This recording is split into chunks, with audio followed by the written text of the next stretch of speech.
Pemirsa, jumlah akomodasi pariwisata di Bali semakin hari semakin bertambah, bahkan tergolong oversupply. Meski kunjungan wisatawan juga meningkat, jumlah akomodasi pariwisata yang terlalu banyak akan memicu persaingan tarif yang kurang sehat. Tidak hanya akomodasi pariwisata seperti hotel, villa, kondotel, dan sejenisnya, bahkan bisnis-bisnis lain juga sudah sangat banyak ada di Bali, mulai dari pasar oleh-oleh, taksi, usaha transportasi, bahkan bank. Makin membludaknya jumlah akomodasi pariwisata di Bali ini menimbulkan persaingan tidak sehat seperti perang tarif dan minimnya hunian hotel. Menurut Ketua Asosiasi Pengusaha Indonesia Provinsi Bali, Panudianakun, pembangunan akomodasi pariwisata satu sisi sangat bagus untuk pertumbuhan ekonomi dan menyerap tenaga kerja. Namun jika sudah oversupply seperti sekarang ini, justru akan menjadi permasalahan tersendiri, karena hotel-hotel bersaing memberikan tarif murah hanya untuk menutup kos operasional.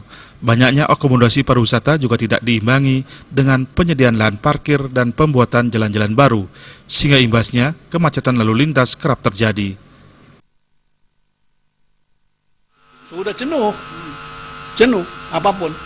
Toko sudah jenuh kebanyakan. Jadi nggak nyaman lagi di Bali memang. Terus terang aja, apapun kebanyakan. Bank juga kebanyakan. Di Bali itu apapun udah kebanyakan. Termasuk hotel salah satunya. Kita udah punya 135.000 kamar, belum yang kos-kosan. Jadi semua itu akan kesulitan karena hunian rendah. Saya rasa hotel bintang pun tahun lalu rata-rata hanya 56%. Kemarin tahun baru pun tidak fully book, hanya 90-80. Ya, harusnya kan fully book. Dari mulai tanggal 20 sampai 14 itu, sampai tanggal 4 itu harusnya fully book.